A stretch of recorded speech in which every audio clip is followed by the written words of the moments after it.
Most people never question what it really means to own money. You work, you get paid, your salary lands in your bank account, and a number appears on a screen. That number feels solid. It feels safe. It feels like proof that your effort has been converted into something you control. You might even feel a sense of pride when it grows. But very few people stop to ask a deeper question. Is that money actually yours? Not philosophically, not emotionally, legally and practically. Because the uncomfortable truth is this: money in a bank is not money you own. It is money you are owed. When you deposit cash into a bank, you are not placing it into a vault with your name on it. You are lending it to the bank. In return, the bank gives you an IOU, represented by digits in a database. Those digits tell you how much the bank promises to give back to you, under certain conditions, at certain times, and according to certain rules. Rules you did not write, rules you cannot change, rules that can change without your consent. This is not a conspiracy. This is how modern banking works by design. Your account balance is a claim, not possession. It exists within a system of permissions.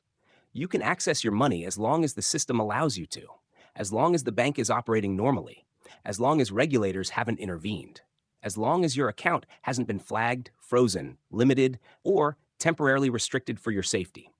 And history shows us, again and again, that those conditions are not guaranteed. Banks can and do freeze accounts, sometimes because of court orders, sometimes because of compliance requirements, sometimes because of suspicion, error, or policy changes. In those moments, the truth becomes painfully clear. Ownership that requires permission is not ownership at all. It is access, and access can be revoked. Even withdrawal limits tell the same story. If it were truly your money, why would you need approval to take it out? Why would there be daily caps, waiting periods, forms to fill, reasons to justify? These controls exist not because banks are evil, but because the system itself is fragile. Your money isn't sitting still. It's being lent out, leveraged, moved, multiplied. The bank depends on most people not asking for it back at the same time. So what you really own is a promise, and promises depend on trust.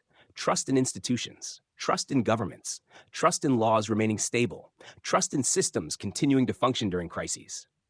For most of modern history, people accepted this trade-off because there was no real alternative. Centralized systems were the price of convenience and scale. You gave up direct ownership in exchange for stability, ease, and protection. But that trade-off has consequences. When inflation rises, the value of your savings quietly erodes, even though the number on the screen stays the same. When capital controls are imposed, your money may not be allowed to cross borders.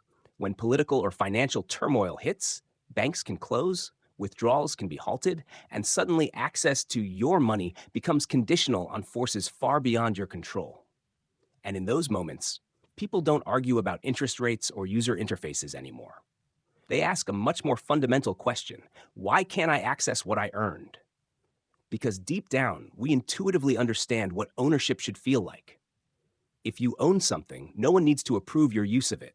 No one can confiscate it with a keystroke. No one can dilute it without your consent. Ownership implies sovereignty.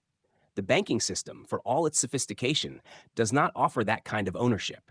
It offers custodianship. It offers convenience. It offers familiarity, but it does not offer control. This doesn't make banks villains. It makes them what they are: intermediaries. Powerful ones, necessary ones, historically, but intermediaries nonetheless. And intermediaries, by definition, stand between you and what you claim to own. The problem is that most people never notice the difference until it matters. As long as life is stable, the illusion holds. The apps work. The cards swipe. The transfers go through. Everything feels smooth and modern. But the moment friction appears, the illusion cracks. And you realize that what you thought was ownership was actually permission wrapped in good design. So here is the uncomfortable question that lingers beneath the surface of our financial lives. If your wealth can be frozen, limited, inflated away, or denied access, was it ever fully yours? For centuries, true ownership required physical possession: gold in your hand, land under your feet, assets you could defend, hide, or move without asking anyone. The digital age took that away and replaced it with accounts, passwords, and institutions. We gained efficiency, but we lost sovereignty. And for a long time, that seemed like a fair deal. But what if it wasn't the only option? What if ownership in the digital world didn't have to depend on banks, governments, or trust at all? What if there were a way to hold value the way you once held gold, but in a form native to the internet? A form that didn't require permission to use, didn't rely on anyone's promise, and couldn't be touched by institutions simply because they existed? That question is where the story of Bitcoin truly begins. To understand why Bitcoin is different, you have to let go of how you were taught to think about money. For most of your life, ownership has been mediated. There has always been someone in the middle, a bank holding your balance, a government issuing the currency, a system asking you to identify yourself, justify your actions, and follow its rules in order to access what you believe is yours. That structure feels normal because it's all we've ever known in the digital world. Bitcoin quietly breaks that pattern. At its core, Bitcoin is not an app, not a company, and not an investment product. It is a system for owning value directly. No permission required, no institution in between, no one to approve or deny your access. The key to understanding this lies in one simple but profound idea: private keys. A private key is not a username or a password in the traditional sense. It is closer to a master key that proves mathematically that certain Bitcoin belongs to you. If you control that key, you control the Bitcoin associated with it. Not because a company recognizes you, not because a government allows it, but because the network itself enforces that rule through code and cryptography. There is no customer service number for Bitcoin. There is no office. There is no authority you can appeal to. Ownership is not granted, it is proven. This is where Bitcoin fundamentally diverges from the banking model. Banks ask you to trust them. Bitcoin asks you to verify. Banks operate on promises. Bitcoin operates on certainty. In a bank, your access to money depends on identity, compliance, and policy. In Bitcoin, access depends solely on one thing: whether you hold the private key. That difference may sound technical, but its implications are deeply human. For the first time in history, a person can store value digitally without relying on any central party. You can hold Bitcoin in your own wallet, secured by nothing but your key, and no one else has the ability to move it, freeze it, or confiscate it. Not a bank, not a corporation, not a government. There is no switch they can flip. This is not about secrecy or hiding. It's about sovereignty. When you hold your own Bitcoin, you are not asking permission to transact. You are not requesting access. You are exercising control. The network doesn't care who you are, where you live, or what you believe. It only cares whether the transaction is valid. Ownership becomes a matter of mathematics, not politics. This is a radical shift from the systems we're used to. In the traditional financial world, ownership is layered with conditions. Accounts can be closed, funds can be seized, rules can change overnight. In Bitcoin, the rules are transparent, predictable, and apply equally to everyone. They cannot be bent for power or influence. They can only be followed or rejected. And this is where many people misunderstand Bitcoin. They see the price charts, they see speculation, they see volatility, and they assume Bitcoin's value lies in how much fiat currency it can be exchanged for. But that's a shallow reading. The deeper value of Bitcoin is not that it can make you richer in dollars. It's that it gives you a form of ownership that does not exist anywhere else in the digital economy. Think about everything else you own online. Your social media accounts can be banned. Your digital purchases can be revoked. Your cloud data can be deleted. Your payment accounts can be shut down. In every case, ownership is conditional. It exists at the discretion of a platform. Bitcoin is the exception. If you hold the key, the Bitcoin is yours. There is no higher authority, no terms of service that can override that fact, no administrator who can reverse a transaction. The system does not care about your status, your reputation, or your compliance history. That can feel unsettling at first. We are used to safety nets. We are used to intermediaries absorbing responsibility. But what Bitcoin offers in return is something we've quietly lost over time: the ability to truly own something in the digital world. This isn't about replacing banks entirely or pretending they serve no purpose. It's about recognizing that banks and Bitcoin solve different problems. Banks optimize for convenience and regulation. Bitcoin optimizes for ownership and resistance to control. One system is built on trust, the other is built on proof, and proof changes everything. When you don't need to trust anyone, you don't need to ask permission. When ownership is enforced by code rather than institutions, it becomes neutral, global, and uncensorable. It doesn't matter if you're powerful or powerless. The rules are the same. This is why Bitcoin resonates so deeply with people who have experienced financial censorship, capital controls, or currency collapse. They don't see Bitcoin as an abstract technology. They see it as the first tool that allows them to hold the fruits of their labor without fear of arbitrary loss. Bitcoin doesn't promise comfort. It doesn't promise stability in the short term. What it promises is something far more fundamental. If you take responsibility for your keys, no one else can take your money. And that is a concept so foreign to modern finance that it takes time to fully grasp. Bitcoin doesn't ask you to believe, it asks you to understand. And once you understand what it means to own something without asking permission, it becomes very difficult to look at traditional banking the same way again. There is a moment many people experience after they truly understand Bitcoin, and it isn't excitement, it's discomfort. Because along with real ownership comes something modern systems have slowly taken away from us: full responsibility. In the banking world, responsibility is blurred. If you forget your password, there's a reset. If your card is stolen, there's a hotline. If a transaction goes wrong, there's a dispute process. The system is designed to protect you from yourself, and in doing so, it quietly keeps control. Bitcoin removes that layer entirely. When you hold your own private keys, there is no help desk, no recovery email, no authority that can reverse a mistake. If you lose your keys, the Bitcoin is gone forever, not frozen, not locked, gone. If you send Bitcoin to the wrong address, there is no appeal. The transaction is final. This is where many people turn away. They say it's too risky, too unforgiving, too dangerous for normal people. And in a sense, they're right. Bitcoin is not gentle. It does not cushion your errors. It treats everyone the same, regardless of experience or intention. But that harshness is not a flaw. It is the cost of truth. For decades, we have lived inside systems that promise safety while quietly stripping away autonomy. We became comfortable with outsourcing responsibility to institutions, trusting them to guard our wealth, correct our mistakes, and decide what is acceptable behavior. Bitcoin challenges that arrangement at its core. It says, if you want full control, you must accept full responsibility. That is not a message designed to appeal to everyone.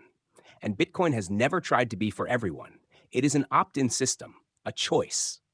You can always choose convenience over sovereignty. You can choose custody over control. Most people do, and that's understandable. But for those who choose ownership, there is no halfway version. Real ownership means you are your own bank. You are the security team. You are the recovery department. The weight of that responsibility can feel overwhelming at first, especially in a world where we are trained to rely on systems to catch us when we fall. And yet, there is something deeply human about this shift. Throughout history, freedom has always demanded responsibility. When people owned land, they defended it. When they carried gold, they protected it. Risk was part of the equation. Bitcoin is simply restoring that ancient relationship between ownership and accountability, but in a digital form. The discomfort many people feel is not about Bitcoin itself. It's about the unfamiliar feeling of being fully accountable again. Modern life has conditioned us to equate freedom with ease, but ease is not freedom. Ease is dependency made comfortable. Bitcoin does not offer comfort. It offers honesty. It does not pretend that mistakes don't have consequences.